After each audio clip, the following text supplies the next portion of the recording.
স্বামী স্ত্রী যদি একসাথে মুনাজাত করে এই দোয়া আল্লাহর কাছে তাড়াতাড়ি কবুল হয়।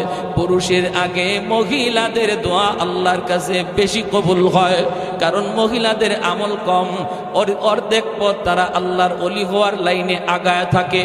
শুধু মহিলা হওয়ার খাতিরে তারা আল্লাহর কাছে পুরুষের চেয়ে প্রিয় রে, অল্প কাজেই তারা জান্নাত পাওয়া যায়।